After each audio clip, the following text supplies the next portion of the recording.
Bonjour Monsieur Macarian, bienvenue à tous dans cette troisième édition de la chronique L'Instant Hayastan.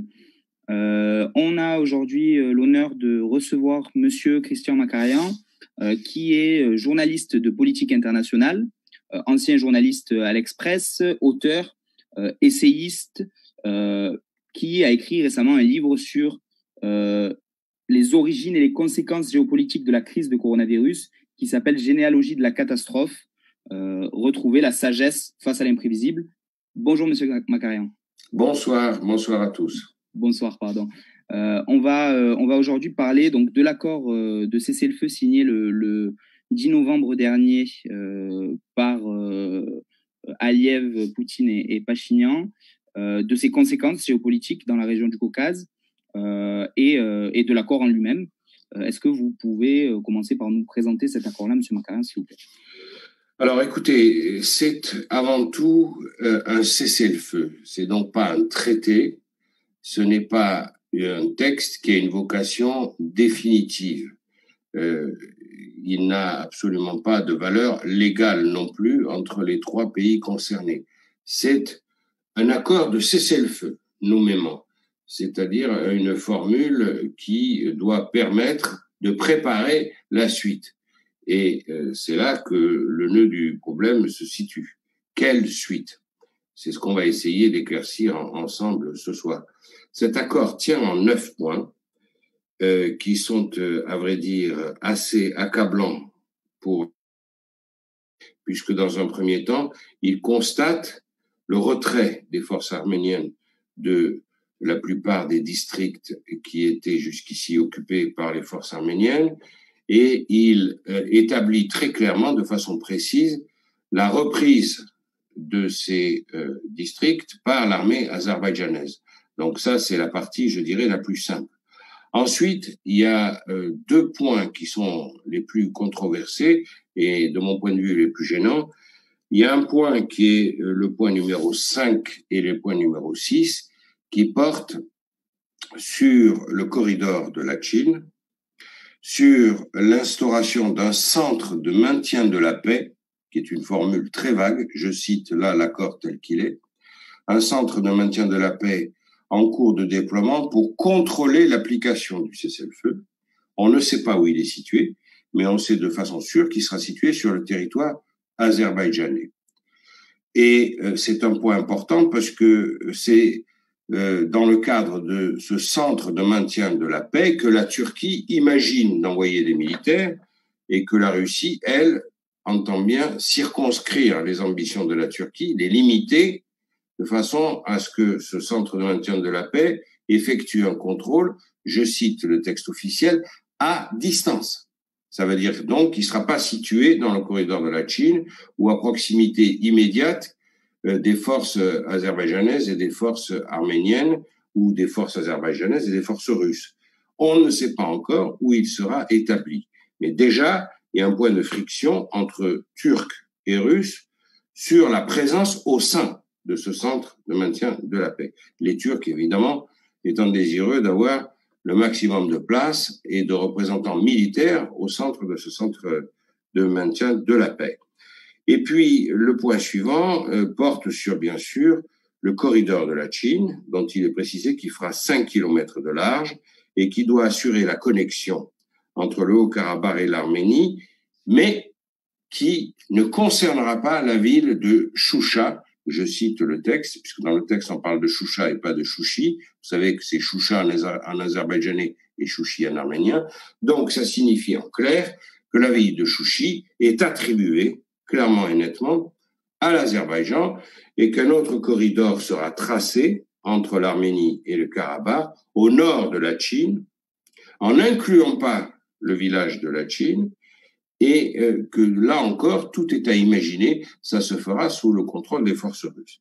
Et enfin, le 9e point, pour résumer, mais qui est le plus gênant, c'est celui qui établit l'existence d'un corridor dans le sud de l'Arménie, qui sera donc traversé de part en part dans cette petite portion de l'Arménie, si on regarde la carte, qui est en contact avec l'Iran.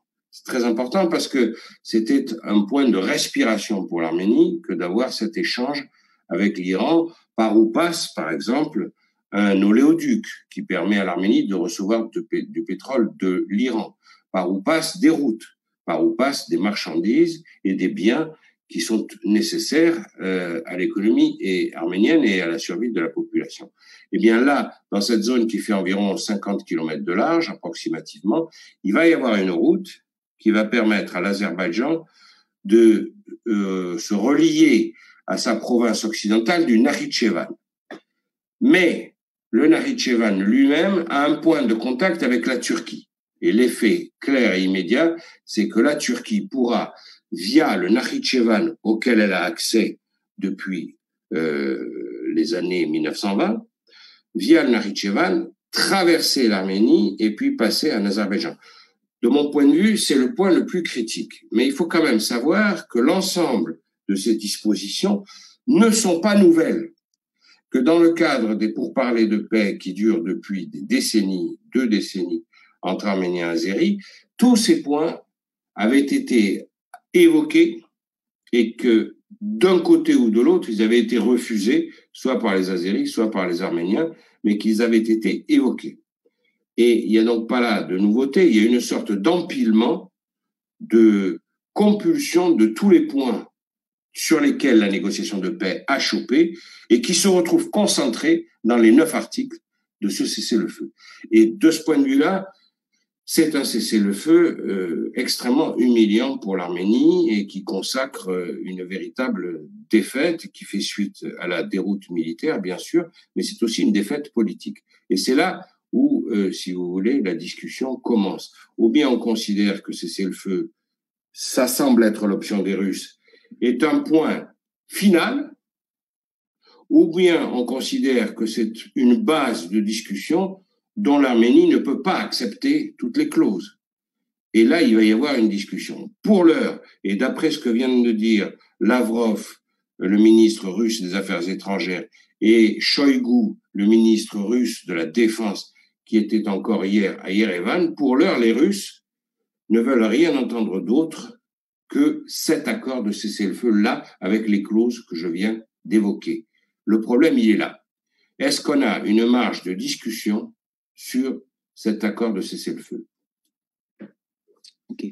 Vous nous avez parlé justement des processus de paix et de négociation dans le cadre du groupe de Minsk, j'imagine, avec censément les 3 coprésidents. On sait que l'accord il a été signé qu'avec les Russes. Oui. Comment on explique ce manque de présence de la France et des États-Unis? Les États-Unis, c'est un peu plus compréhensible, peut-être. Ils sont dans les élections américaines, c'est peut-être comme ça qu'on peut l'interpréter, dans les élections présidentielles. Mais comment on explique cette absence? Alors, on l'explique principalement par le fait que la Russie, qui a évidemment énormément tardé à intervenir, elle a attendu le moment extrême, c'est-à-dire le moment où il y avait clairement un vaincu et un vainqueur.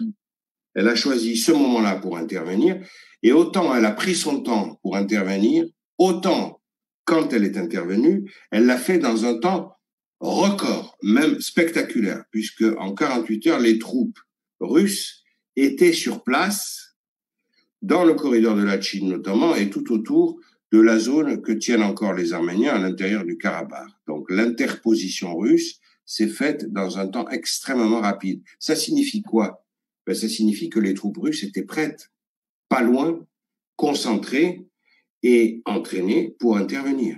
Ça signifie donc que le plan russe était prémédité et que l'attente et l'attentisme dont a fait preuve la Russie cachait en réalité une intention très claire d'appliquer ce plan-là, puisque les troupes sont arrivées en quelques heures à peine sur place, dans une région qui n'est pas aisément accessible par voie routière, vous l'imaginez. Alors là, on voit clairement qu'il y a une intention russe d'aller très vite pour écarter, afin de répondre à votre question, pour écarter les autres intervenants du groupe de Minsk, notamment les coprésidents que sont les États-Unis et la France. Attention, dans le groupe de Minsk, peu de gens le savent, il y a 11 États, hein, oui. Donc, dont l'Allemagne, dont des tas d'autres États. Mais enfin, la coprésidence, elle est représentée par Moscou, Washington et Paris.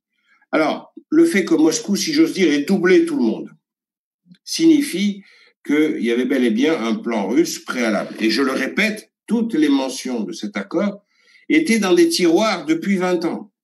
Donc, il n'y a pas de nouveauté. Et c'est ça qui est un peu le plus choquant. C'est-à-dire qu'on va appliquer un accord dont, en fait, aucune des deux parties n'a voulu pendant 20 ans. Et ça ne peut pas convenir à l'Arménie, de toute évidence, mais je ne suis pas sûr que toutes les clauses conviennent également à l'Azerbaïdjan, puisqu'il restera une présence arménienne à l'intérieur du Karabakh. Or, Aliyev a déjà dit qu'il n'en voulait pas et qu'il n'en serait pas question. Donc, quelque part, la Russie va devoir s'incruster durablement, si elle veut, imposer par la force aux deux parties, arméniens et azéris, cet accord-là. Donc, ça met la Russie, en position d'arbitre absolu, d'intervenant indispensable. Et là, si vous voulez, il y a une sortie des Occidentaux à laquelle a procédé Poutine et il les a littéralement mis dehors de la négociation. Alors, on peut dire que les États-Unis, comme vous l'avez rappelé, étaient en processus électoral, mais je crois quand même que si ça s'était passé il y a 3 ou 6 mois, ça aurait été la même chose parce que Donald Trump n'avait aucune envie d'intervenir dans ce conflit puisque Donald Trump a pris fait et cause, de toute évidence, sans le dire et sans l'avouer, pour la Turquie. Donc, indirectement, pour l'Azerbaïdjan. Il y a là un jeu extrêmement complexe qui nous laisse à penser que cet accord est difficilement viable. Et s'il faut imposer un accord à deux parties qui n'en veulent pas, et s'il faut en plus, pour l'imposer, une présence militaire russe permanente et significative, je vois mal comment cet accord peut être vécu, toléré et accepté par des populations. En outre, sur le terrain, quand vous regardez la carte, c'est absolument invivable. Stepanakert est à la portée de tirs d'artillerie de Chouchi, qui est en position plus élevée. Donc Stepanakert est complètement à la merci de Chouchi. Et Chouchi, les Russes ont consenti à ce qu'elle redevienne à 100% azerbaïdjanaise. Donc là, il y a un poids inacceptable pour les Arméniens. De la même manière, la route qui va traverser le sud de l'Arménie en parallèle à la frontière iranienne et qui va permettre à l'Azerbaïdjan, de rejoindre l'Azerbaïdjan de l'Est et sa province de l'Ouest, qui est le Nakhitchevan, ça, c'est de nature tout à fait inacceptable. C'est la Russie qui, au terme du cessez-le-feu, doit surveiller cette route et contrôler, je cite le texte, les allées et venues dans les deux sens. Ça veut dire qu'il y aura beaucoup de choses qui viendront de Turquie. Est-ce que la Russie va le contrôler de façon très sévère, à l'encontre des Turcs, ou au contraire, plutôt tolérante vis-à-vis des Turcs? Pour l'instant, on n'en sait pas grand-chose. En tout cas, il y a un risque qu'il y ait, si vous voulez, un levier de la Russie sur le sol qui était jusque-là souverain de la République d'Arménie. Est-ce que cette victoire militaire de l'Azerbaïdjan, c'est pas c'est une victoire pour la Turquie aussi. Est-ce que c'est pas la première étape du plan pan-turc et néo-ottoman d'Erdogan de commencer par créer une route turco-azerbaïdjanaise en Arménie? Oui, incontestablement. Et c'est d'ailleurs ça qui est le plus inquiétant. C'est à la limite beaucoup plus inquiétant que ce qui concerne le territoire du Karabakh proprement dit. Parce qu'il faut bien recomposer maintenant le film des événements. Si l'Azerbaïdjan n'a pas réussi à vaincre l'Arménie pendant 26 années, et s'il est arrivé aussi brutalement et au prix d'autant de tueries à l'encontre des effectifs militaires et de la population civile arménienne, c'est bien parce qu'il est soutenu par la Turquie.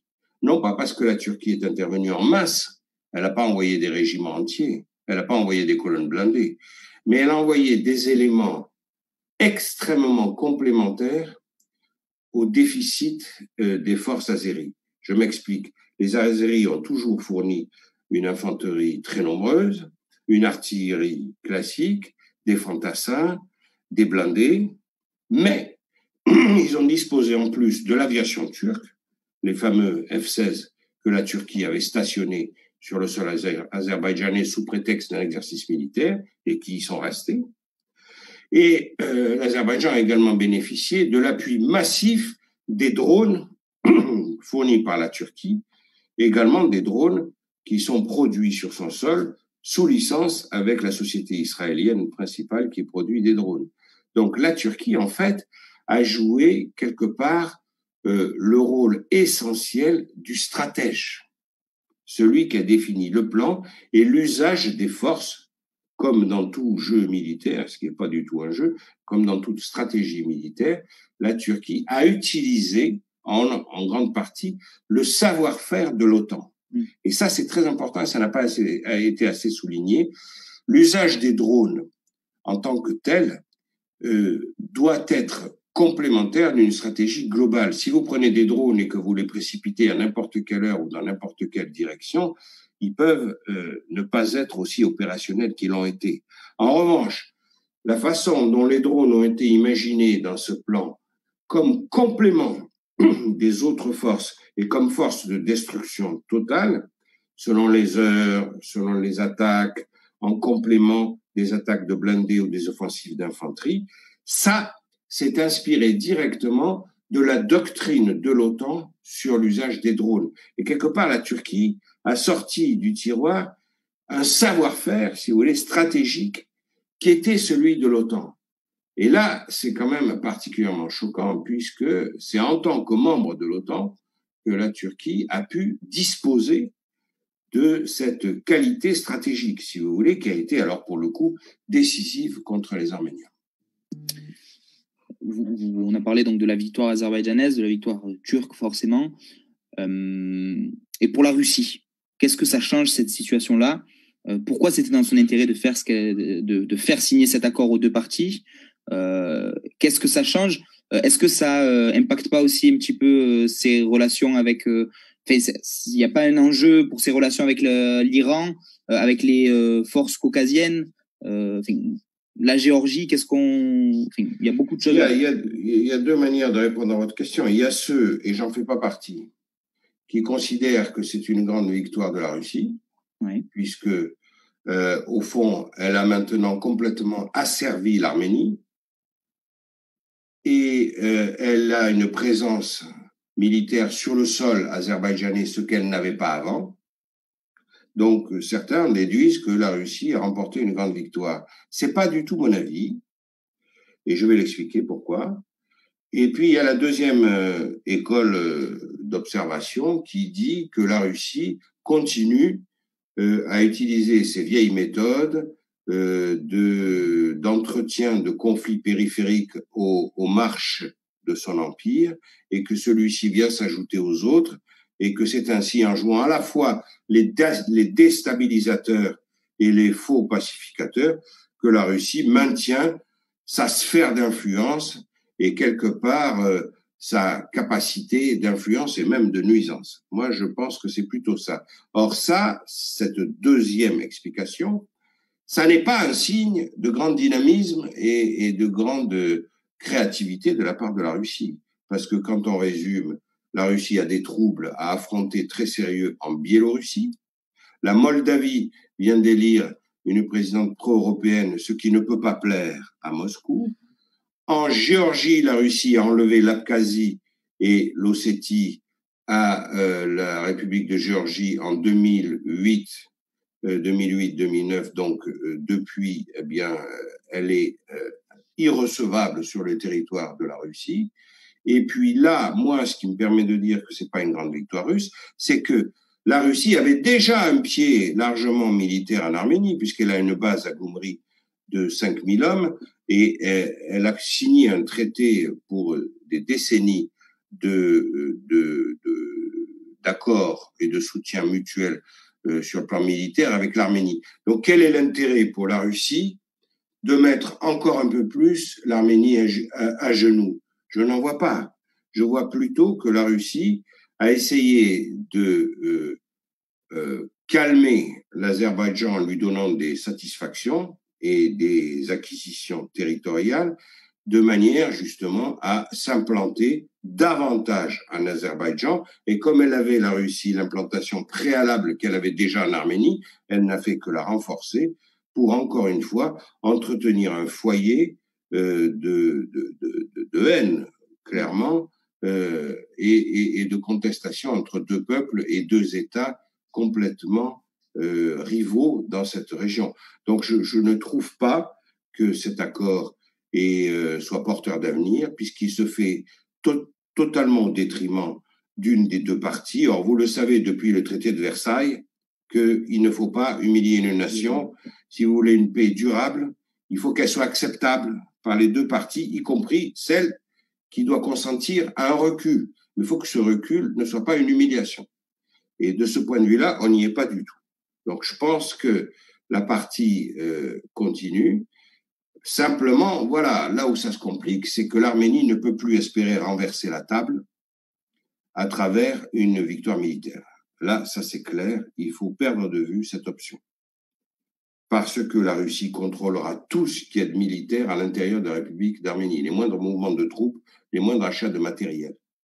Donc, l'Arménie ne peut plus imaginer une riposte militaire pour déchirer cet accord et en imaginer un qui lui soit plus favorable.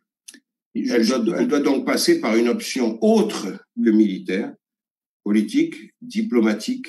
Et là, c'est tout un jeu que l'Arménie, jusqu'ici, il faut bien le reconnaître, n'a pas su jouer. Je parle de la diplomatie. L'Arménie a affronté le conflit du 27 septembre 2020 sans alliés en dehors de la Russie et avec beaucoup trop d'ennemis. La Géorgie n'était pas pour l'Arménie sans être un ennemi, elle n'était pas pour. La Turquie est de façon frénétique et obsessionnelle contre l'Arménie. L'Azerbaïdjan est contre l'Arménie. L'Iran a été aussi clairement contre l'Arménie et qu'on ne raconte pas d'histoire. Donc, ça fait 4 pays. L'Ukraine, qui est juste au-dessus, n'était pas pour l'Arménie non plus, puisque l'Ukraine contre la Russie considère que, ayant perdu le territoire de la Crimée, elle fait une sorte de transposition au conflit du Karabakh et elle soutient l'Azerbaïdjan, puisque l'Azerbaïdjan considère que le Karabakh lui a été enlevé. Donc, il y a un parallèle qui est fait à Kiev entre la situation du Karabakh et la situation de la Crimée. Donc, l'Arménie s'est retrouvée avec exclusivement, à part la Russie, mais qui était trop lointaine, exclusivement que des ennemis. Et si vous voulez, ça, il faut le repenser complètement, parce qu'un État de 2,5 millions d'habitants réels, parce que c'est ça la réalité, ne peut pas survivre avec un déficit à ce degré-là, un déficit de diplomatie. Il faut tisser des alliances, neutraliser des hostilités. Il y a tout un travail à mener, et je pense que, avant même de rediscuter le traité, parce que pour l'instant l'Arménie ne le peut pas, il faut que l'Arménie se remette au travail pour méditer et réfléchir à cette défaite qu'elle vient de subir. Vous nous disiez au début, en introduction, que cet accord-là, ce n'était pas une finalité. Aussi catastrophique qu'il soit pour l'Arménie, ce n'est pas une finalité. Et vous nous dites aussi que militairement, l'Arménie, ça va être compliqué pour elle de bouger parce qu'il y a la Russie qui est encore plus en présence. Donc, à quoi on doit s'attendre dans 5, 10, 15 ans quand les forces russes elles se retireront? Qu'est-ce qu'il va devenir de... Il faut que dans le laps de temps que vous venez de citer, l'Arménie fasse réintervenir notamment les partenaires du groupe de Minsk. Donc, parce qu'on ne pourra pas traiter d'égal à égal avec la Russie. La Russie, Lavrov l'a répété encore hier à Erevan, considère que cet accord est le meilleur possible et qu'il n'est absolument pas question de le remettre en cause. Il a été catégorique. Et ça n'est pas par hasard qu'il dit cela. Donc, si vous voulez desserrer les taux, il faut passer par les États-Unis et la France, notamment. Alors, est-ce que les États-Unis et la France ont, petit 1, encore une marge de manœuvre sur le sujet du Karabakh? Et petit 2, est-ce qu'ils en ont l'envie et l'intention? Surtout. Ça, ce sont les deux questions qui se posent. Et pour répondre à la deuxième question, est-ce qu'ils en ont l'envie et l'intention? Ils n'auront l'envie et l'intention d'intervenir que si ils ont des raisons, les États-Unis et la France, d'en vouloir à la Turquie. Et je pense que c'est là qu'il y a pour l'Arménie tout un travail à mener. Plus tellement vis-à-vis de l'Azerbaïdjan, encore qu'il faut maintenir sans doute les acquis qui demeurent cette espèce d'enclave dans l'enclave, à l'intérieur du Karabakh. Il faut essayer évidemment de maintenir tout cela dans l'intérêt des populations, dans l'intérêt du retour des réfugiés qui ont été chassés par les combats. Mais parallèlement à ce travail sur l'enclave de l'enclave, il faut absolument que l'Arménie travaille à un desserrage du jeu, parce que c'est beaucoup trop serré à l'heure actuelle, en allant voir et en espérant l'appui, le secours de la France et des États-Unis. Est-ce que ça va se passer comme ça avec Moscou? Peut-être que Moscou, d'ici une année, aura changé d'avis. Mais pour l'instant, il est trop tôt pour répondre de façon affirmative à cette question. Merci, M. Makarian. On a beaucoup de questions qui arrivent aussi en direct. J'essaye de les regarder pour vous en sélectionner une ou deux.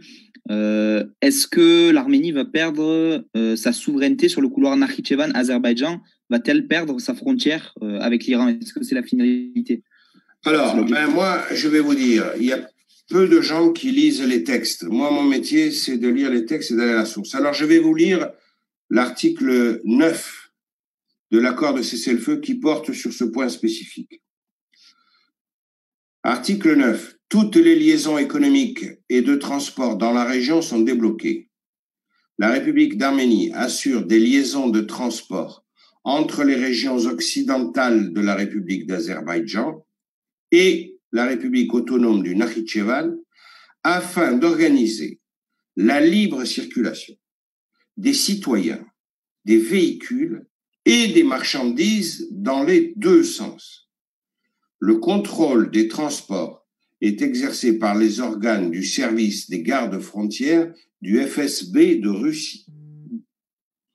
Par accord entre les parties, la construction de nouvelles communications de transport reliant la République autonome du Nakhichevan aux régions occidentales de l'Azerbaïdjan sera assurée. Vous voyez comme c'est vague et en même temps ferme. Assuré. Ça ne veut pas dire possible, prévu. Non, on dit assuré. Donc c'est une garantie. Mais comment? On n'en sait rien. Alors le tracé de cette route, évidemment, pose toute une infinité de problèmes. Et là, il y a encore peut-être une marge d'action pour l'Arménie. Est-ce que la route va être posée sur le sol de façon toute droite? Est-ce qu'elle va emprunter une route déjà qui existait à l'époque soviétique, puisque vous savez très bien qu'à l'époque soviétique, Arménie et Azerbaïdjan communiquaient largement, puisqu'il y avait une minorité arménienne qui habitait à Bakou de plusieurs centaines de milliers de personnes, ou à Sumgait, là où ont lieu les fameux pogroms en 1988 et en 1990. Donc, est-ce que cette route va être surmontée par des ponts, de manière à ce que les transports arméniens puissent continuer d'aller au-delà de la route? Ou est-ce que cette route va longer le fleuve Arax qui définit la frontière entre l'Arménie et l'Iran et va en quelque sorte venir doubler le fleuve et élargir la bande frontière? C'est quand même le schéma le plus probable. Mais ça signifierait en clair que cette route coupe en grande partie les communications de l'Arménie avec l'Iran. Il va falloir imaginer des ponts ou des tunnels ou des façons de désenclaver l'Arménie afin qu'elle ne perde pas complètement sa souveraineté. De toute façon, c'est une perte de souveraineté si ça se produit de cette manière-là. On peut imaginer que l'Azerbaïdjan corresponde avec le Nakhichevan, mais à condition que les forces arméniennes en contrôlent l'entrée et la sortie et la circulation. Mais là, ça va être contrôlé, je vous ai lu le texte, par le FSB de Russie. C'est-à-dire, c'est extrêmement précis. Donc, le FSB, c'est le successeur du KGB. Hein. C'est la même chose qui a changé de nom. Dont Poutine était, comme vous le savez, un officier au rang de colonel. Donc, moi, je trouve que ce point est quand même assez inquiétant. Et surtout, si au début des années 2000, effectivement, par exemple, le président Kotcharyan a envisagé cette possibilité, à mon avis, c'est une erreur historique, puisqu'il a fait entrer le diable, si vous voulez, dans la partie.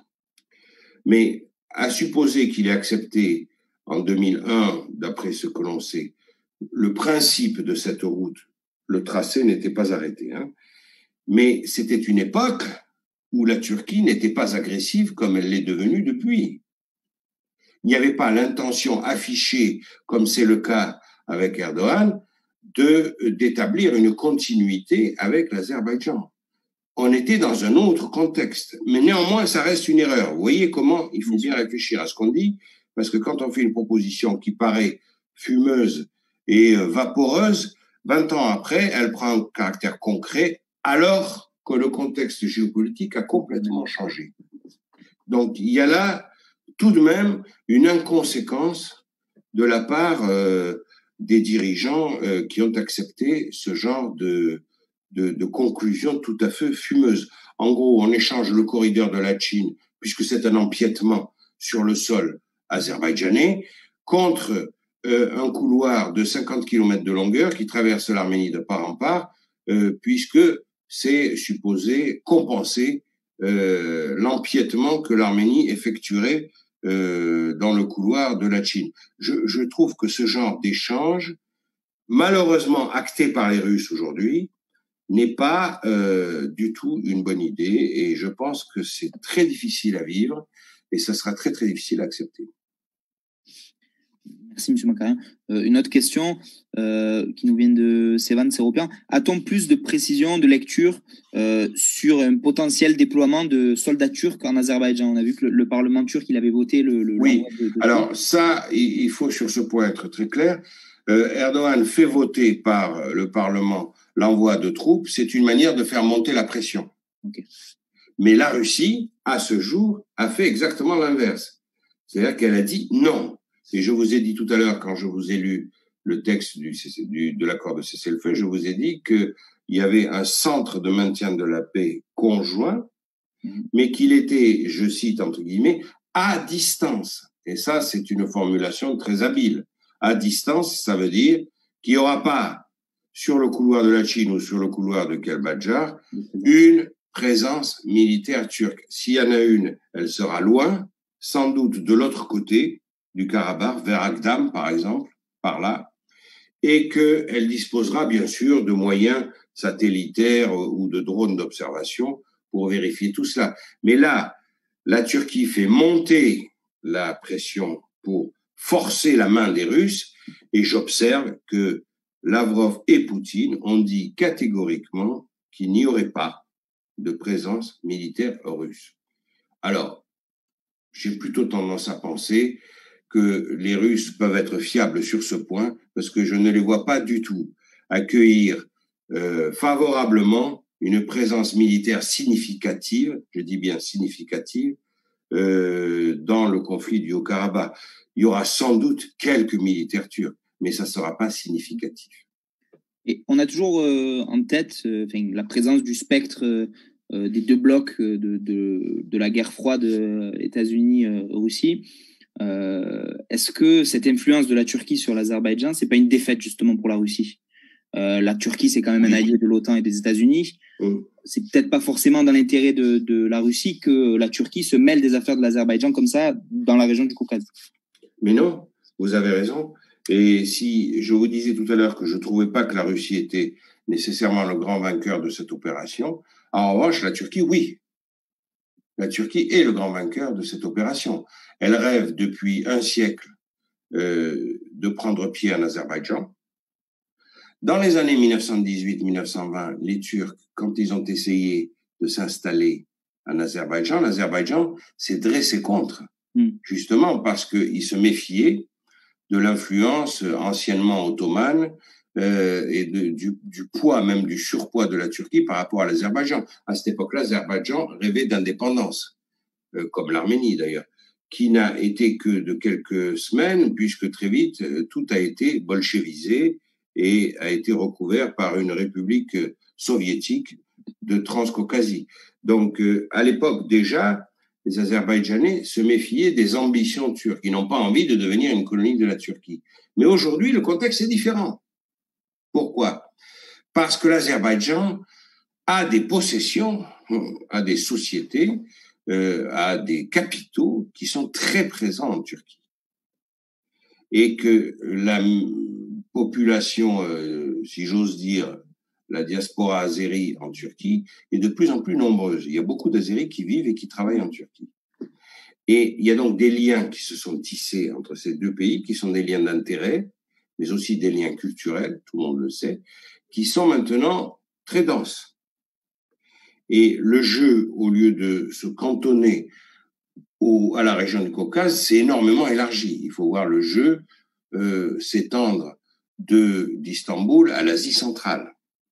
Et dans ce cadre-là, beaucoup plus vaste, l'Azerbaïdjan, qui n'a plus que quelques années d'exploitation du pétrole, car les nappes seront taries tout au plus d'ici une dizaine d'années, l'Azerbaïdjan a intérêt à transformer la manne pétrolière en société d'investissement ou industrielle ou technologique même à l'intérieur de la Turquie et à recevoir de ce point de vue-là un appui de la Turquie, une implantation de la Turquie. Donc on est dans une autre géopolitique. Et le conflit de septembre-octobre 2020, malheureusement, marque un tournant historique dans la transformation de l'espace géopolitique du Caucase. C'est ça qui est le plus grave. Si on regarde les choses avec une loupe et qu'on reste fixé sur le petit territoire que représente le Karabakh, on ne voit pas à quel point la perte de l'Arménie est géopolitiquement sérieuse, grave et lourde de conséquences.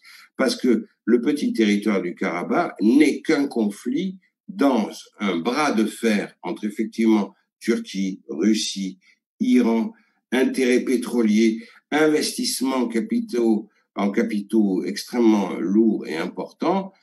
Tout cela dessine une carte qui a une toute autre importance, qui est devenue véritablement sismique, que celle de 1918. Or, souvent dans les réflexions que font les Arméniens entre eux, c'est oui, c'est comme en 1918, ou c'est pire, ou c'est moins grave, ou c'est un référentiel, mais ça n'a plus rien à voir.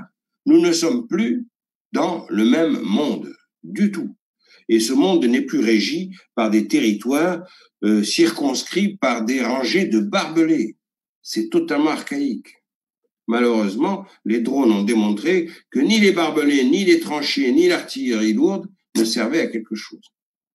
Donc, en matière économique, il y a perméabilité, transversalité dans tous les sens, et ça favorise énormément l'axe Turquie-Azerbaïdjan. Ça doit entrer en ligne de compte dans la reconsidération complète de la ligne stratégique de l'Arménie.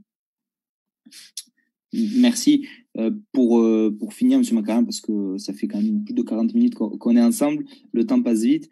Et maintenant pour l'Arménie, en quelques mots, et maintenant, qu'est-ce qui peut se passer pour l'Arménie? Diplomatiquement, il faut se renforcer, économiquement, il faut se renforcer. Ce qui peut se passer, c'est ce que je viens déjà de dire et que je répète, il faut écarter l'option militaire. Elle n'est plus possible. Oui. Il faut écarter l'option totalement indépendante, puisque la Russie est présente sur le territoire arménien, qu'elle va contrôler, comme on l'a dit, une partie du sud et qu'elle va contrôler évidemment l'accès au Karabakh. Donc on ne pourra rien faire, l'Arménie ne pourra plus rien faire qui contrarie frontalement les Russes. Un petit peu, mais vraiment à la marge. Donc elle a perdu une marge d'action. Qu'est-ce que peut donc faire l'Arménie, pour répondre à votre question? Beaucoup de choses. Et c'est pour ça qu'il faut garder espoir. Et la République d'Arménie ne doit absolument pas se laisser aller à l'émiettement et au déchirement, aux querelles intestines auxquelles on est quand même en train d'assister. Je pense que l'Arménie doit définir d'abord un gouvernement responsable et compétent, relativement compétent, qui tire les leçons de cette défaite, des cas de corruption, des cas d'abandon de poste, des démissions de généraux, des achats d'armements inappropriés, des refus des armements sophistiqués, des réseaux de corruption qui ont empêché d'acquérir ces armements sophistiqués, de la souffrance des hommes qui ont été envoyés au casse-pipe de manière inconsidérée, de la mise en cause de ces hommes politiques, y compris Pachinian d'ailleurs, qui ont manié le mensonge au-delà du possible, sur le dos des soldats qui ont sacrifié leur vie. Ça, ce sont quand même des réalités très cruelles et très douloureuses qu'on ne peut pas écarter d'un revers de main. Donc déjà, ça doit prendre un certain nombre de mois pour rassembler le pays, non plus autour d'un projet patriotique strictement territorial, mais d'un projet patriotique de redressement. Si l'Arménie avait été une république plus prospère économiquement, est-ce que vous croyez que la Russie aurait mis autant de temps, aussi longtemps, à intervenir? Elle serait intervenue, bien sûr, plus rapidement parce qu'elle aurait eu intérêt à le faire. Il faut que l'Arménie représente un intérêt pour la Russie, puisque l'Arménie est soudée historiquement et à jamais à la Russie, et il ne faut pas rediscuter ça. Il ne faut pas rediscuter ça. C'est indispensable comme alliance. Mais dans cette alliance-là, il y a plusieurs options possibles. Il y a la soumission totale, il y a l'asservissement, mais il y a aussi une manière de s'affranchir, non pas de parler à égal, parce qu'on n'y arrivera pas, mais d'essayer de faire comprendre aux Russes qu'il y a des choses qui sont, pour les Arméniens, totalement inacceptables, et qu'en échange, l'Arménie sait démontrer qu'elle reconstruit un pays, qu'elle assainit son réseau politique, qu'elle renonce et qu'elle tourne le dos à la corruption, qu'elle procède à d'autres choix, qu'elle sait se réparer les souffrances de ses populations et se réformer de manière à introduire le pays dans la mondialisation de façon beaucoup plus efficace. L'Arménie vivait trop à l'écart à cause du conflit territorial, trop à l'écart du reste du monde. Le pays s'est appauvri par les dépenses militaires ruineuses et maintenant il est saigné littéralement par la perte de ces milliers d'hommes. On n'a pas encore le bilan, mais il est certainement très lourd, qui frappe franchement toute une génération. Donc l'Arménie a un sérieux travail à accomplir pour se redresser. C'est sur cette base-là qu'elle peut reconsidérer sa stratégie. Alors, d'ici là, il ne faut pas que l'Arménie prenne des décisions définitives concernant le fameux accord de cessez-le-feu. Tout l'art diplomatique, c'est de laisser un certain nombre d'options ouvertes, de façon à pouvoir les rediscuter lorsque l'Arménie aura repris son crédit à l'égard de la Russie et qu'elle aura su reconvaincre éventuellement les États-Unis et la France de venir à son secours en discussion avec Moscou pour lui donner une position et une paix beaucoup moins humiliante que celle-là. Donc, vous voyez, il y a encore beaucoup de travail à accomplir et je crois qu'on n'est qu'au début. Merci beaucoup, M. Makarian. Merci pour cette analyse. Merci pour ces mots justes. Il est l'heure de nous quitter. Pour les auditeurs que ça intéresse, pour les internautes que ça intéresse, le livre de M. Makarian qui s'appelle Généalogie de la catastrophe, retrouver la sagesse face à l'imprévisible. Oui, aux éditions du CERF, voilà. Voilà. Qui tire des conséquences géopolitiques de la crise du coronavirus. Comment la crise du coronavirus a bouleversé tous les grands équilibres mondiaux, oui. Merci, M. Makarian. N'oubliez pas que vous pouvez aider, messieurs, dames, les réfugiés d'Artsakh qui ont été obligés de fuir leur maison, leur terre, financièrement, physiquement. Notre organisation met en place une cagnotte. Si vous voulez donner, n'hésitez pas et l'argent sera redistribué directement aux réfugiés. Merci à vous tous. Merci, M. Makarian. Merci à vous. Et à très bientôt. Merci beaucoup. À bientôt.